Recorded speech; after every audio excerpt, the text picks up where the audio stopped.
Hey there, folks. Welcome to our cozy nook of tales and adventures. Today, like every episode, we're unlocking the doors of imagination to explore new worlds, meet fascinating characters, and experience unique emotions. I promise to take you on an unforgettable journey through the power of words. So get comfy, grab your favorite drink, snuggle into that perfect spot, and get ready to lose yourself in a new story. Leave the outside world behind for a while and dive with me into the depths of storytelling. If you enjoy our content and want to support the channel, consider hitting the subscribe button and giving the video a thumbs up. Now, without further ado, let's dive into today's story.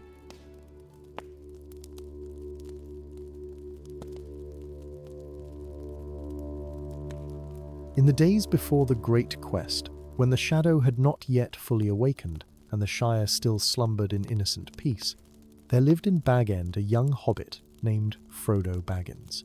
He was the nephew and heir of the famous Bilbo Baggins, that peculiar fellow who had gone on an adventure in his youth and returned with tales so fantastic that sensible hobbits could scarce believe them. Yet Frodo was different from other hobbits of his age, for he carried within him a restlessness, a curiosity about the world beyond the borders of the Shire that most of his kind would never understand. It was in those quiet years after Bilbo had departed for Rivendell but before the dark tidings reached Hobbiton that Frodo experienced an adventure that few knew about.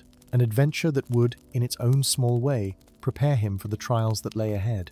This is the tale of how Frodo Baggins ventured into the Old Forest and encountered something that should not have been disturbed, something that taught him the first true lesson about the weight of responsibility and the cost of meddling with powers beyond mortal ken. The spring had come early to the Shire that year, and the gardens of Bag End bloomed with such vigour that even the gaffer, Samwise Gamgee's father, remarked that he had never seen the like in all his years of tending the Great Smiles grounds.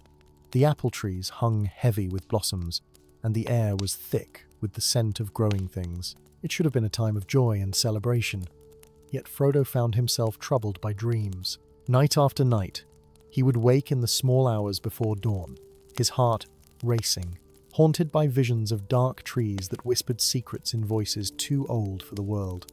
The dreams always led him to the same place, the eastern border of the Shire where the Old Forest pressed close against the high hay, that great hedge that the hobbits had built long ago to keep the forest's darkness at bay. In his sleeping visions, Frodo would see a light glowing deep within those ancient woods, a pale blue radiance that called to him with a voice that was not quite sound, not quite thought, but something in between. And each morning when he woke, the pull of that strange light grew stronger until he could think of little else. Sam Gamgee, who had only recently begun his service as Frodo's gardener, noticed the change in his master. The young hobbit, barely more than a lad himself, would often find Frodo standing at the edge of the garden, staring eastward toward the dark line of trees that marked the forest's edge.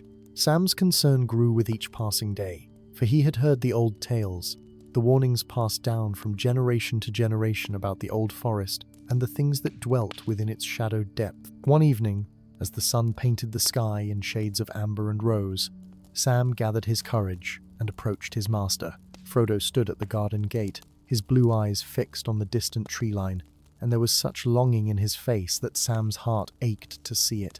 The young gardener cleared his throat, and when Frodo turned to him, Sam saw in those familiar eyes something he had never seen before, a hunger for knowledge, for understanding, that went deeper than mere hobbit curiosity. "Begging your pardon, Mr. Frodo," Sam ventured, his weathered hands twisting his cap nervously, "but you've been looking awful troubled these past weeks. If there's aught I can do to help, you need only say the word." Frodo smiled, but it was a distant smile, as though his thoughts were already far away. He placed a gentle hand on Sam's shoulder and spoke in a voice that seemed older than his years. "Thank you, dear Sam," Frodo said, his gaze drifting back toward the forest. "But I fear this is a matter I must attend to myself. There is something in the Old Forest, something that calls to me in my dreams. I cannot explain it, but I feel as though I must answer that call, must discover what lies waiting there." Sam's face paled at these words, and he gripped his cap so tightly that his knuckles turned white. "The Old Forest, Mr. Frodo?" Sam exclaimed, his voice rising with alarm. "But surely you remember the stories." the tales of hobbits who ventured into those woods and were never seen again. My old gaffer used to say that the trees themselves are awake in there, that they watch and whisper and lead travellers astray. You mustn't go there alone, sir, if you go at all. But Frodo's mind was made up, and Sam could see the determination settling like steel behind his master's eyes. That very night, as the moon rose full and bright over the Shire, Frodo prepared for his journey. He packed a small satchel with provisions, bread and cheese and a flask of water, and wrapped himself in a dark cloak that had once belonged to Bilbo. He left no note, for he did not wish to worry Sam further, and besides, he told himself, he would return before morning. What harm could come from a single night's exploration? The path from Bag End to the High Hay was one Frodo knew well, for he had walked it many times in daylight. But under the moon's cold gaze, everything seemed transformed, made strange and unfamiliar. The familiar fields and hedgerows took on sinister shapes, and more than once, Frodo nearly turned back. Yet always the pull of that mysterious light drew him onward, stronger now than ever before, until at last he stood before the great hedge itself. The high hay loomed above him, a wall of ancient thorn and bramble that had grown so thick over the centuries that none could pass through it save at the gates. Frodo made his way along its base until he came to the nearest gate, a wooden structure reinforced with iron bands and fitted with 3 heavy locks. To his surprise, he found the gate standing slightly ajar, as though someone or something had recently passed through and failed to secure it properly behind them. A chill ran down Frodo's spine as he pushed the gate wider, its hinges groaning in protest, with a sound that seemed to echo far too loudly in the still night air. Beyond the threshold, the old forest waited, a mass of shadow and twisted branches that seemed to breathe with a life of its own. The moonlight, so bright and clear above the Shire, barely penetrated the canopy, leaving the forest floor shrouded in a darkness that felt almost tangible, as though it were a living thing that pressed against Frodo's skin. For a long moment, Frodo hesitated on the threshold, 1 foot in the Shire and 1 foot poised to step into the unknown. Every instinct in his hobbit nature screamed at him to turn back, to return to the safety and comfort of Bag End, to forget these foolish dreams, and live out his days in peace. But the pull of that mysterious light was stronger than fear, stronger than sense, and with a deep breath that he hoped would steady his nerves, Frodo stepped through the gate and into the old forest. The change was immediate and unsettling. The moment Frodo crossed the boundary, the sounds of the Shire vanished as completely as if someone had closed a door behind him. The gentle chirping of crickets, the distant hooting of owls, even the whisper of wind through grass, all fell silent. In their place came a different kind of sound. Or perhaps it was not sound at all, but rather a feeling that pressed against his ears like water pressure in the depths of a pond. The trees seemed to lean inward, their branches reaching toward him with what might have been curiosity or hunger. Frodo could not tell which. He walked slowly, carefully, picking his way through the undergrowth that clutched at his feet with thorns and roots. The path, if it could be called such, twisted and turned in ways that made no sense, doubling back on itself and leading him in circles until Frodo lost all sense of direction. Time seemed to behave strangely here as well. He could not tell if he had been walking for minutes or hours, and when he looked up to check the position of the moon, he found that the canopy had grown so thick above him that no sky was visible at all. Yet still the light called to him, that pale blue glow that seemed always to dance just beyond the next tree, always around the next bend. Frodo followed it with a determination that surprised him, for he had never considered himself particularly brave. Perhaps it was Bilbo's influence, all those years of hearing tales about dragons and trolls and adventures in far-off lands. Perhaps something of his uncle's courage had rubbed off on him after all. Or perhaps, and this thought troubled him more than he cared to admit, perhaps it was not courage at all, but rather the compulsion of the light itself, drawing him deeper into the forest against his better judgment. The trees grew older as Frodo ventured deeper, their trunks wider and more gnarled, their bark scarred with age and weather. Some of them bore faces, or what looked like faces, patterns in the wood that resembled eyes and mouths frozen in expressions of sorrow or rage or fear. Frodo tried not to look at them too closely, for when he did, he could almost swear that the eyes followed his movement, that the mouths whispered words in a language he did not know, but somehow understood in the deepest part of his being. After what felt like an eternity of walking, Frodo emerged into a clearing. The suddenness of it startled him, for the forest had been so dense and oppressive that he had begun to think it went on forever. But here was open space, a roughly circular glade where the trees drew back and the moonlight, impossibly, streamed down from above. In the center of the clearing stood a single willow tree, but such a willow as Frodo had never seen before. It was ancient beyond measure, its trunk so wide that 10 hobbits linking hands could not have encircled it, and its branches swept down to touch the ground like a curtain of green and silver. And there, nestled among the roots of the great willow, was the source of the light that had haunted Frodo's dreams. It was a stone, no larger than a hen's egg, and it glowed with that same pale blue radiance that seemed to pulse in time with Frodo's heartbeat. The light it cast was cold and beautiful, like starlight given solid form, and as Frodo drew nearer, he felt a pull so strong that it was almost physical, but as though invisible hands were reaching out to guide him forward. Frodo knelt before the stone, his hand extending toward it, almost without conscious thought. Up close, he could see that it was not merely glowing, but seemed to contain within it a swirling pattern of light and shadow, like clouds moving across a tiny sky. The pattern was hypnotic, drawing his gaze deeper and deeper, until he felt as though he were falling into the stone itself, tumbling through endless space towards something vast and terrible and wonderful all at once. "Do not touch it, young hobbit." The voice came from behind him, and Frodo jumped to his feet with a startled cry, his heart hammering in his chest. He whirled around to find a figure standing at the edge of the clearing, a tall man wrapped in a cloak of mottled green and brown that seemed to shift and blend with the shadows of the forest. The man's face was weathered and stern, with eyes that held the weight of many years, and there was about him an air of authority that made Frodo feel suddenly very small and very foolish. The stranger stepped forward into the moonlight, and Frodo could see him more clearly now. He was indeed a man, though taller than most, with dark hair shot through with silver, and a bearing that spoke of nobility despite his rough attire. His hand rested on the hilt of a sword that hung at his side, though he made no threatening gesture.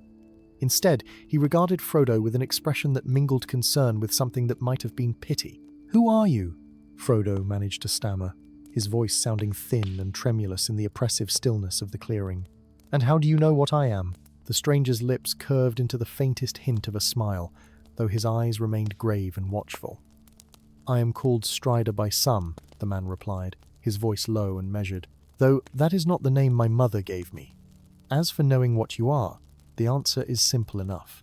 Only a hobbit would venture into the old forest in the dead of night, drawn by dreams he does not understand, seeking something he should not find. Your people have a curiosity that often leads them into trouble, though usually of a less dangerous sort than this." Frodo bristled at the words, feeling his cheeks flush with embarrassment and indignation. "I am not a child to be scolded," he said, squaring his shoulders in what he hoped was a dignified manner. "I came here because something called to me, because I felt I must understand what was happening in my dreams. Surely there is no harm in seeking knowledge, in trying to make sense of things that trouble the mind." Strider's expression darkened, and he took another step forward, his hand still resting on his sword hilt. "Knowledge," he said softly, "is not always a blessing, young hobbit.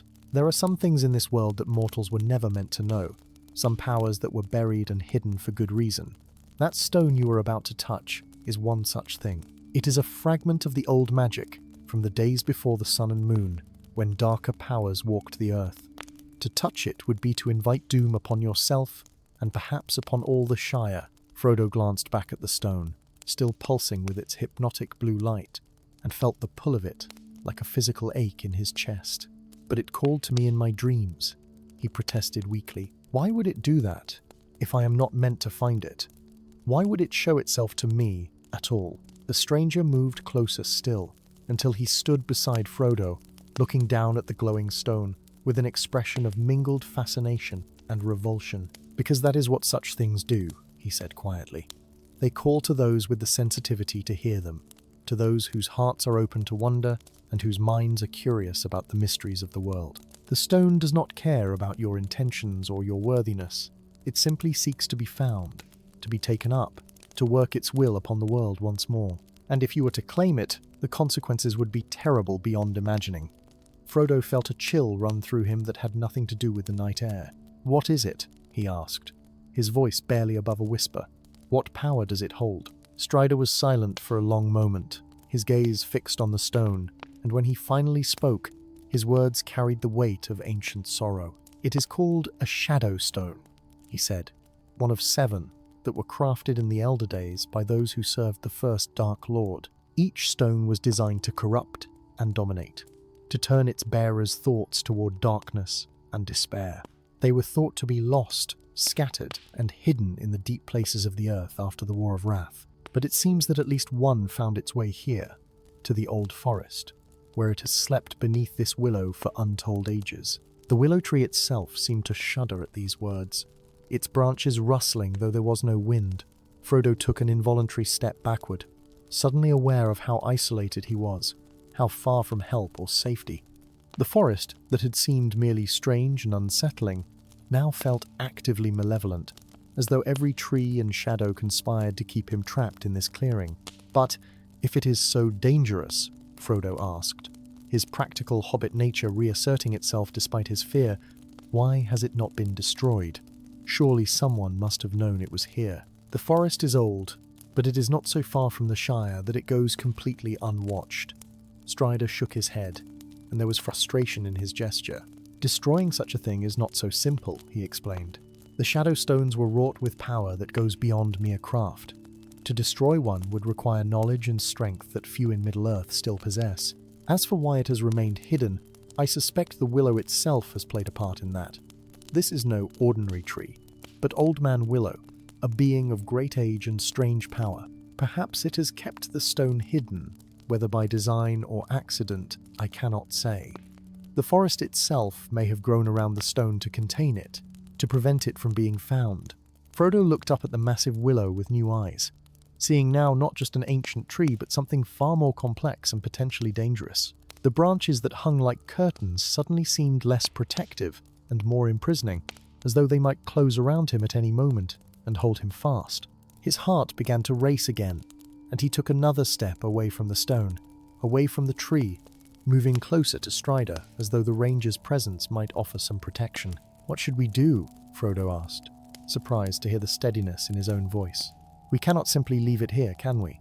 If I found it, if I was drawn to it, then surely others might be as well. What if someone less scrupulous than I were to claim it?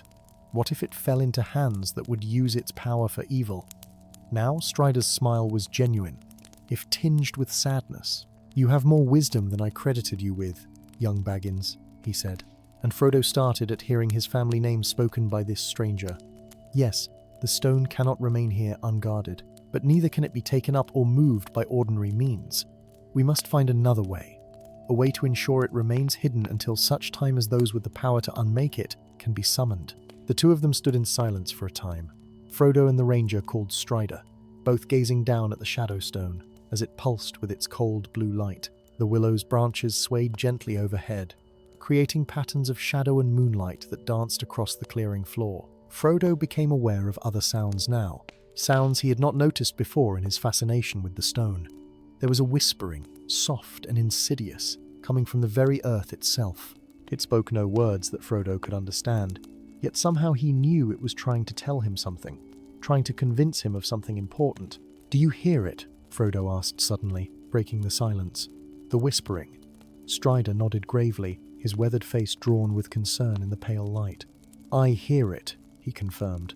"The stone calls to all who draw near, but its voice grows stronger when it senses one who might be swayed. You must close your mind to it, young hobbit. Think of home, of the Shire, of green fields and warm hearths. Think of anything but the promises the stone makes, for they are all lies, wrapped in honeyed words." Frodo tried to follow this advice, conjuring in his mind the image of Bag End in springtime, the smell of Sam's carefully tended flowers, the taste of seed cake and tea. But the whispering grew louder, more insistent, and he found his thoughts drifting back to the stone despite his best efforts. It promised him knowledge, the understanding of secrets that had been lost since the world was young. It promised him power, not the crude strength of arms, but something far more subtle and far more dangerous. It promised him the ability to protect those he loved, to ensure that the Shire would never know danger, or darkness. And beneath all these promises, so faint that Frodo almost missed it, ran a thread of something else: loneliness. The stone was lonely, had been lonely for uncounted years, buried beneath the roots of the willow. It wanted companionship, wanted to be held and cherished and used. It wanted, more than anything, to fulfill the purpose for which it had been created. And in that wanting, Frodo sensed a kind of terrible innocence, for the stone itself did not understand that its purpose was corruption and domination. It knew only that it had been made to grant power, and that this power had gone unused for far too long. "Your face has gone pale," Strider observed, placing a firm hand on Frodo's shoulder. The touch was enough to break the spell, and Frodo gasped, as though surfacing from deep water. His legs felt weak, and he might have fallen had Strider not steadied him. "Thank you," Frodo managed to say, his voice shaking. "I did not realize how strong its pull would be. Even knowing what it is, knowing the danger, I still felt drawn to it. How can something so evil seem so innocent, so needful?" "Because evil rarely announces itself as such," Strider replied, his tone gentle but firm. "The greatest darkness often comes disguised as light, offering gifts that seem benign until it is too late to refuse them. This is the nature of corruption, young Baggins. It does not force itself upon you, but rather makes you complicit in your own undoing. Now come. We must move away from the stone while we still have the will to do so." But as they turned to leave the clearing, a voice stopped them cold. It was not the whispering of the stone this time, but something far more direct and far more terrible. The voice seemed to come from the willow itself, from the very wood and bark, deep and resonant, and filled with an anger that had been building for ages beyond counting. "Thieves," the voice rumbled, shaking loose leaves from the branches above. "Trespassers, you dare to enter my domain, to approach my treasure, to speak of taking what is mine." The willow's branches began to move with purpose now, no longer swaying gently but reaching down toward Frodo and Strider with clear intent. The ranger drew his sword in one smooth motion, the blade ringing as it cleared its scabbard, but Frodo could see the doubt in his eyes. How does one fight a tree, especially one as ancient and powerful as this? "We mean no disrespect, Old Man Willow," Strider called out, his voice carrying clearly through the clearing. "We seek only to protect the stone from those who would misuse it. Surely you, who have guarded it for so long, understand the danger it poses if it were to fall into the wrong hands." The willow's laughter was like the creaking of old wood, dry and mirthless. "Protect," it scoffed. "You speak of protection as though you understand what it means to watch over something for millennia, to feel the weight of responsibility pressing down through countless seasons. I have kept the stone safe, kept it hidden from those who would seek it. And now you come, you and this small creature who reeks of curiosity and ambition, and you dare to suggest that my guardianship is insufficient." Frodo found his voice, though it came out smaller and less confident than he would have liked. "I meant no harm," he said, addressing the ancient tree with as much respect as he could muster. "I came because the stone called to me in my dreams. I did not know what it was or what danger it posed, but now that I do know, I only wish to ensure it does not fall into hands that would use it for evil." The willow's branches paused in their advance, hovering just above Frodo and Strider, like serpents poised to strike. There was a long moment of silence, broken only by the rustling of leaves and the distant sounds of the forest. Then Old Man Willow spoke again, and this time there was something almost like curiosity in his ancient voice. "Dreams," the tree mused, his tone shifting to something more contemplative. "Yes, the stone has that power still, to reach out across distance and darkness to find those whose minds are open to it. I had thought its voice too weak to carry beyond these woods, too diminished by time and isolation. But perhaps I was wrong. Perhaps it has been growing stronger, feeding on the slow seepage of darkness that has begun to stir in distant lands." Strider's eyes narrowed at these words, and Frodo saw his hand tighten on the hilt of his sword. "What do you know of the darkness stirring, Old One?" the ranger asked, his voice sharp with urgency. "What have you sensed from within this forest?" Old Man Willow's branches swayed in what might have been a shrug, a gesture made strange and unsettling by the massive scale of the tree. "I know what the forest knows, what the roots whisper to one another beneath the earth. There is a shadow growing in the east, a familiar shadow that we thought had been banished long ago. The trees remember the old wars, Remember when servants of darkness walked openly in the world, and now they stir again in their dreaming. Troubled by echoes of ancient fears, Frodo felt a chill that had nothing to do with the night air. He had heard whispers in the Shire, of course, vague rumours brought by travellers and passing rangers, talk of strange creatures seen in the wild lands, of an unease settling over places that had long been peaceful. But he had dismissed such talk as the exaggerations of outsiders, the sort of dramatic tales that big folk seemed to enjoy. Now, standing in this haunted clearing with a shadow stone pulsing at his feet and an ancient tree speaking of wars long past, those whispers took on a new and terrible significance. If the darkness is indeed returning, Frodo ventured, choosing his words carefully, then surely the shadow stone becomes even more dangerous. If servants of that darkness were to learn of its existence here, they would come seeking it. They would use it to spread their corruption, to turn the hearts of good folk toward evil. You cannot guard it alone forever, Old Man Willow, however mighty you may be. The willow was silent for a long time, and Frodo could almost feel the weight of the tree's consideration, the slow grinding of ancient thoughts like millstones turning. When the tree finally spoke again, there was a weariness in his voice that spoke of ages beyond counting, of responsibility carried for far too long. You speak truth, small one, Old Man Willow admitted. I am old, older than any memory still walking in Middle-earth save perhaps the mountains themselves. But I grow weary. The years press down upon me like the weight of all the soil that covers my roots. There was a time when I could have held this forest against any intruder, when my will alone was enough to turn aside armies. But that time has passed. I feel myself fading, becoming more tree and less aware with each passing season. And when I am gone, when I finally surrender to the long sleep, what then will guard the stone? Strider stepped forward, lowering his sword but not sheathing it. There are those who might help, he said quietly. In Rivendell dwells one who has the knowledge and power to deal with such artifacts. Elrond Half-Elven has preserved many dangerous things, keeping them from those who would misuse them. If the stone could be brought to him, he might know how to unmake it, or at least to bind it in such a way that it could never again work evil in the world.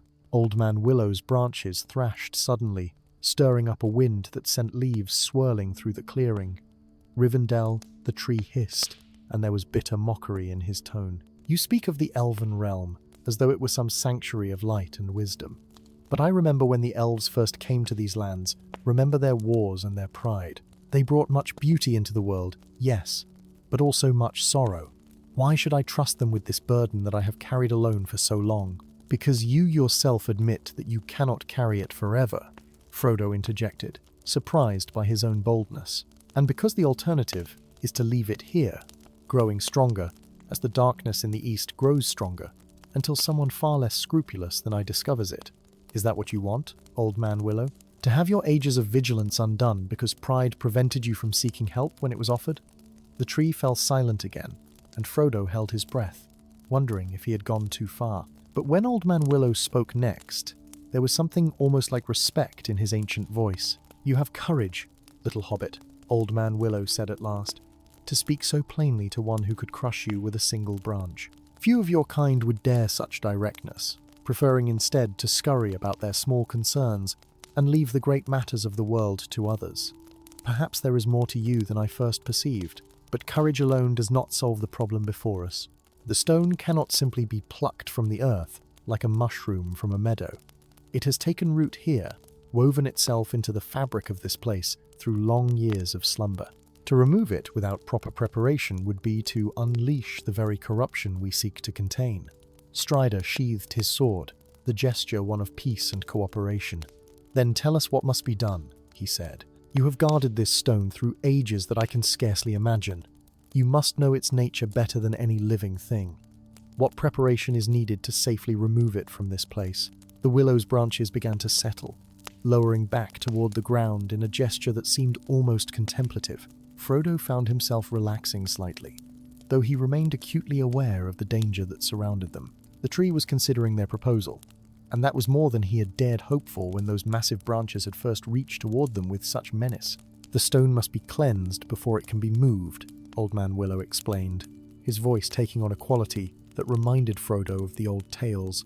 when wise beings would teach the young about the ancient ways. It has drunk deeply of the forest's essence, has become entangled with the roots and the soil and the very water that flows beneath this glade.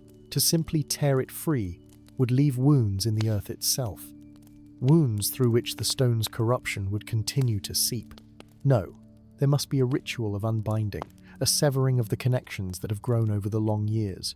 Frodo glanced at Strider, seeing his own uncertainty reflected in the ranger's face. Neither of them possessed the knowledge for such a ritual, and they both knew it. But before either could voice this concern, Old Man Willow continued, and there was something almost like dark humor in his ancient voice. "You need not look so troubled," the tree rumbled. "I know the ritual, have known it since the days when such knowledge was more common in the world. I learned it from the Ents, those shepherds of the forest who once walked freely in these lands before they retreated to their fastnesses in the west. They taught me many things in those distant days, including the words and ways needed to unbind what has been bound. But I cannot perform the ritual alone. I am rooted to this spot, unable to move or reach the places where the cleansing must occur. I will need hands that can work where my branches cannot reach, eyes that can see what my sight cannot perceive." "Then we will be those hands and those eyes," Frodo said quickly, before Strider could object. "Tell us what must be done, and we will do it." The ranger shot him a look that was part warning and part admiration, but Frodo met his gaze steadily. They had come this far, had learned the truth about the Shadowstone and its danger. To turn back now, to leave the task half-finished, would be a betrayal of everything his uncle Bilbo had taught him about responsibility and courage. Old Man Willow seemed pleased by Frodo's determination, or as pleased as an ancient and cynical tree could be. "Very well," he said. "Listen carefully, for I will not repeat these instructions. The ritual requires 3 elements, 3 points of power that must be activated in the proper sequence. First, you must find the source of the stream that feeds this glade. It rises from a spring not far to the north, hidden among rocks that remember the first sunrise. There you must place a token of silver, a symbol of purity that will cleanse the waters flowing toward the stone." Frodo's hand went instinctively to his pocket, where he kept a few small coins that he had brought from Bag End. Among them was a silver piece that Bilbo had given him on his last birthday, a keepsake that he treasured. The thought of parting with it pained him, but he knew, without being told, that this was exactly the sort of token the ritual required. Something valued, something given in love, would carry more power than mere metal alone. "Second," Old Man Willow continued, "you must venture east to where the eldest oak stands, a tree even older than I, though he sleeps now and has forgotten how to speak. At his roots you will find stones marked with runes from the elder days. You must trace these runes with water from the spring. Speaking words I will teach you, words that will awaken the old protections that once shielded this forest from darkness." "And the third task?" Strider asked, his voice steady despite the magnitude of what they were being asked to do. "What is the final element of the ritual?" Old Man Willow's branches rustled with what might have been reluctance, and when he spoke again, his voice carried a weight of sorrow that seemed to press down upon the very air of the clearing. "The third task is the most difficult," he said slowly, "and the most dangerous. You must descend into the hollow beneath my roots, into the very chamber where the Shadowstone rests. There you will find that the stone has sent tendrils into the earth, dark threads of corruption that spread out like the roots of a poisonous plant. These you must sever, one by one, while speaking words of unbinding that I will teach you. But know this, the stone will resist. It will speak to you, tempt you, try to turn your will toward claiming it rather than freeing it. And if you falter, if you give in even for a moment to its promises, the corruption will take root in your heart and you will become its servant." Frodo felt his mouth go dry at these words. The thought of descending into darkness, of coming into direct contact with the Shadowstone while it worked its subtle magics upon his mind, filled him with a dread that went deeper than mere fear.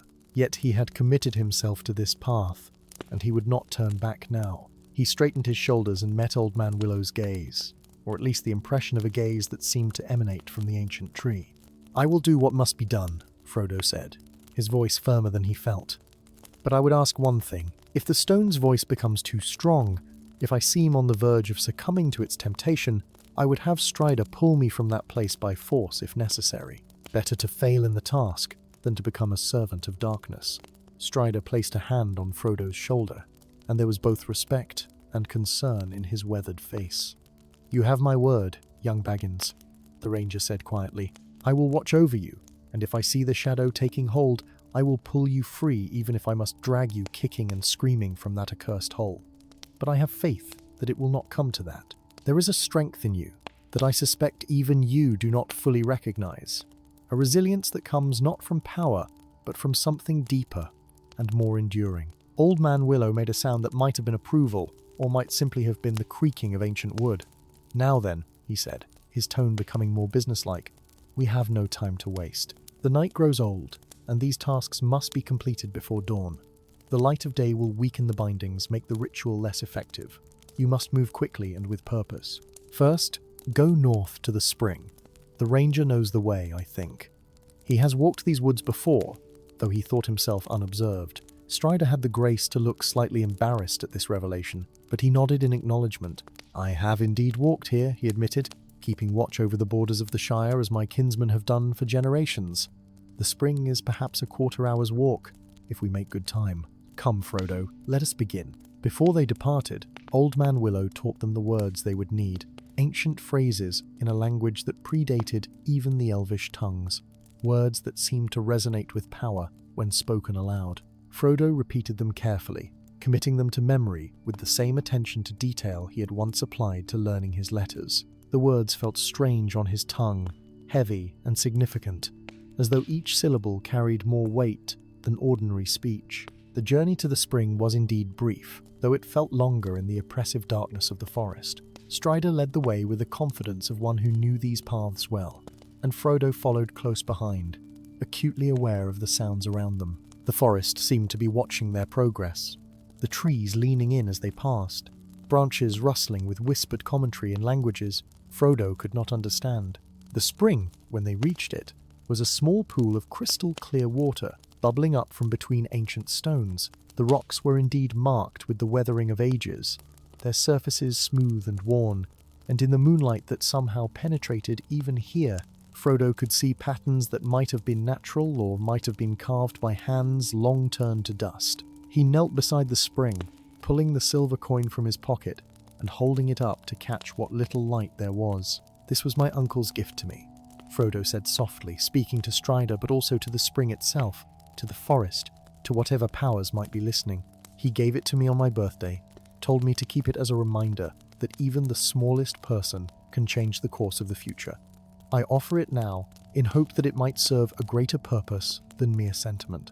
With that, he placed the coin carefully in the center of the spring, watching as it sank slowly through the clear water to rest upon the stones below. The moment it touched bottom, a change came over the spring. The water began to glow with a soft silver light, and the burbling sound it made seemed to take on a musical quality, as though the spring itself were singing in a voice too pure for mortal ears to fully comprehend. The silver light from the spring cast dancing reflections on the surrounding stones and trees, and Frodo felt a warmth spread through his chest that had nothing to do with physical heat. It was a warmth of rightness, of something done well and truly, a feeling he had known only rarely in his life, but treasured whenever it came. Strider stood beside him, and in the ranger's eyes Frodo saw approval mixed with something that might have been wonder.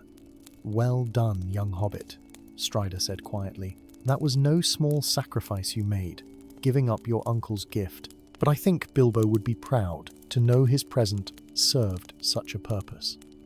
Now we must gather water from this blessed spring, for we will need it for the second task." From his pack, Strider produced a small flask of worked leather, and together they filled it with the glowing water. The silver light seemed to cling to the liquid even as it poured into the container, and when Strider stoppered the flask, that ethereal glow continued to shine through the leather, as though the material were no more substantial than gauze. Frodo found himself mesmerized by it, by the purity of the light and the promise it seemed to hold. "Come," Strider urged, breaking Frodo from his reverie. "The night wanes, and we have much yet to accomplish. The eldest oak lies to the east, deeper into the forest's heart. The path will be more difficult, for few have walked that way in living memory, and the forest guards its most ancient secrets jealously."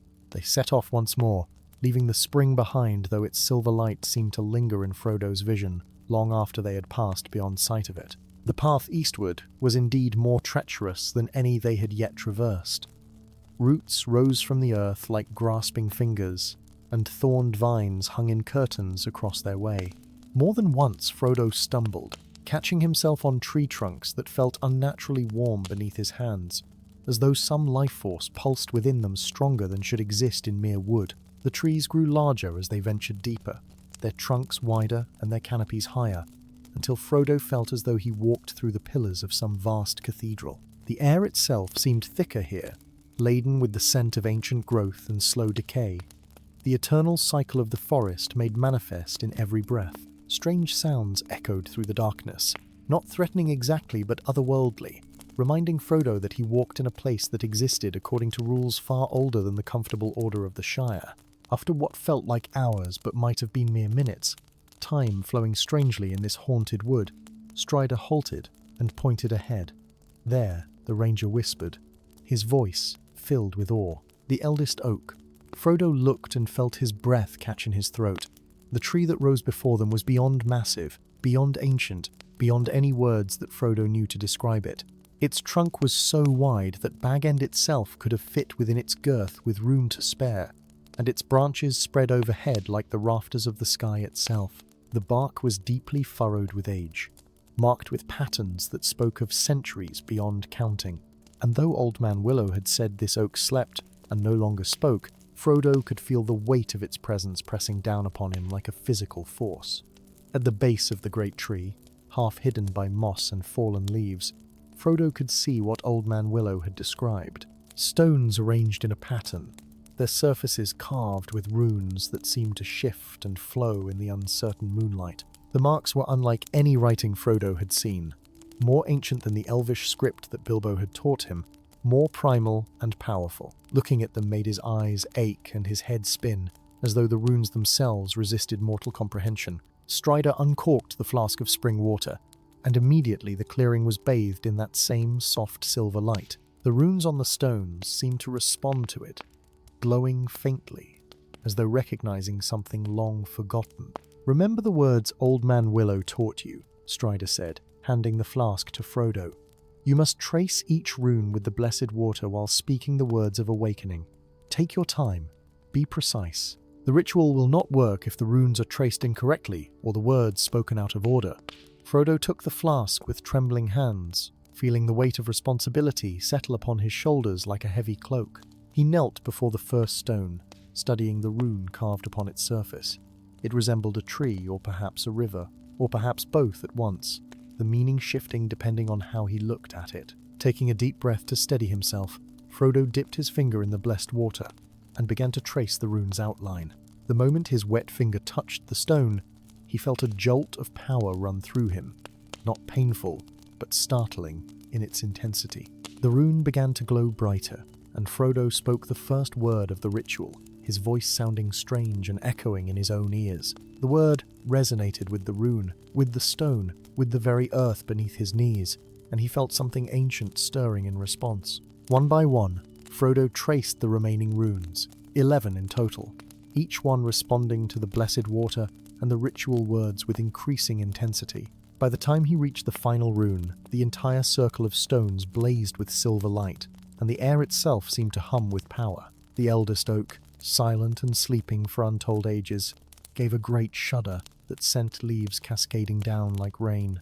The awakening of the ancient protections sent ripples through the forest that Frodo could feel in his very bones. Trees that had stood silent and watchful now seemed to exhale in relief, as though a burden they had carried for uncounted years had suddenly been lifted. The silver light from the runes spread outward in waves, washing through the undergrowth and climbing up the trunk of the eldest oak, and where it touched, the oppressive atmosphere of the forest lightened just a fraction. "It is done," Strider said, his voice filled with quiet satisfaction. "The old wards are awakened once more. They will hold back the worst of the darkness, will strengthen the forest's natural defenses against corruption. But the hardest task still lies before us. Are you ready, Frodo Baggins? Ready to face the Shadow Stone itself?" Frodo wanted to say no, wanted to confess that he was terrified, that every instinct in his hobbit nature screamed at him to flee this haunted wood and never return. But he thought of the Shire, of the green fields and cozy hobbit holes, of Sam working in the garden and the simple folk who lived their lives in blissful ignorance of the dangers that lurked beyond their borders. If the Shadow Stone were to fall into the wrong hands, all of that could be threatened, corrupted, destroyed. He could not let that happen. "I am ready," Frodo said, and was surprised to find that it was true. His fear had not vanished, but it had been joined by something stronger, a determination forged from love and duty, and a hobbit's stubborn refusal to abandon a task once undertaken. They made their way back to the Willow's clearing, and Frodo noticed that the path seemed easier now, as though the forest itself was helping them along. The branches that had clutched at them before now parted to let them pass, and the roots that had threatened to trip them smoothed themselves into the earth. When they finally emerged into the glade where Old Man Willow waited, the ancient tree's branches swayed in what might have been approval. "You have done well," the willow rumbled, his voice carrying a warmth it had not held before. "I feel the old strength flowing once more through root and branch, feel the wards humming with renewed purpose. Now comes the final task, the most perilous of all. Young hobbit, you must descend into the hollow beneath my roots. There you will find the Shadow Stone in its nest of corruption. Steel your mind and your heart, for what you face there will test you as you have never been tested before." Old Man Willow's massive roots shifted, revealing an opening in the earth that Frodo had not noticed before. It was narrow, barely wide enough for a hobbit to squeeze through, and from it emanated a cold blue light that pulsed with sickening regularity. Frodo approached the opening, peering down into darkness illuminated only by that unholy glow, and felt his courage waver. "I will be right behind you," Strider assured him, though they both knew the ranger's larger frame would struggle to follow through that narrow passage. "Call out if you need me, and I will come to you no matter what obstacles stand in the way." Frodo nodded, unable to trust his voice, and lowered himself into the opening. The descent was awkward and uncomfortable, the earth pressing close around him as he wriggled downward through roots and soil. The blue light grew stronger as he descended, and with it came the whispers. They started soft, barely audible above the sound of his own breathing, but they grew in volume and intensity. With each foot he travelled deeper. The whispers spoke of power and glory, of all that he could achieve if only he would claim the stone for himself. They painted visions in his mind of a Shire protected and prosperous, of himself as a great hero celebrated in song and story. They promised him knowledge, the secrets of the ancient world laid bare before his understanding, and beneath it all ran that thread of loneliness, that desperate need for connection that tugged at Frodo's compassionate heart.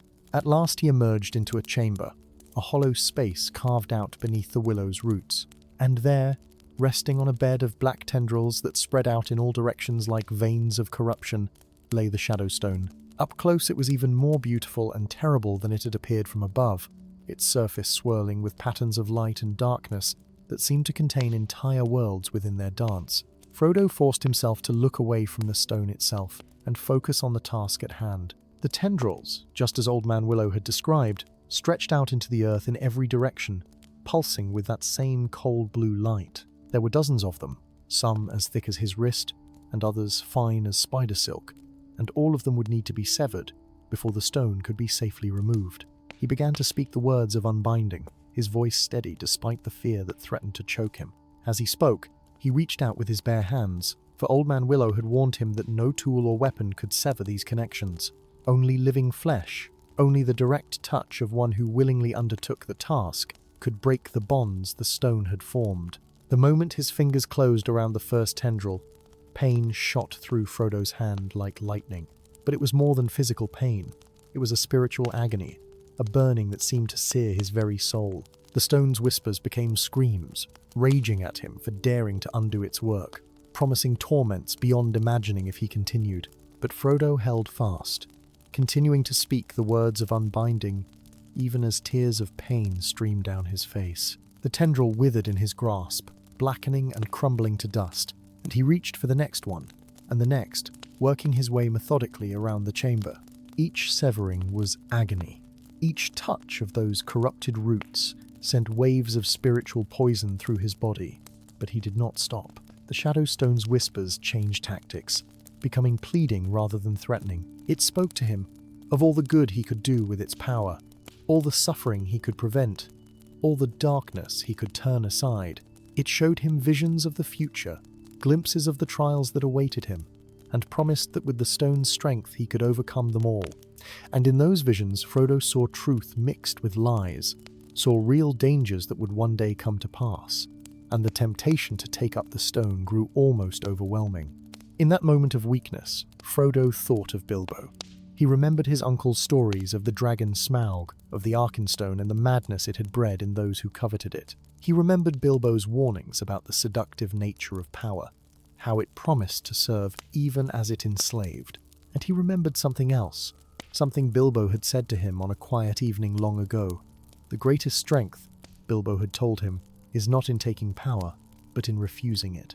Any fool can grasp for might and glory, but it takes true courage to say no, when the whole world seems to be saying yes. With renewed determination, Frodo severed another tendril, and another, speaking the words of unbinding with increasing confidence. The chamber shook as the shadow stone's hold on the earth weakened, and dust rained down from the ceiling of roots above. But Frodo did not waver, did not pause, working steadily through the pain and the temptation, until at last only one tendril remained.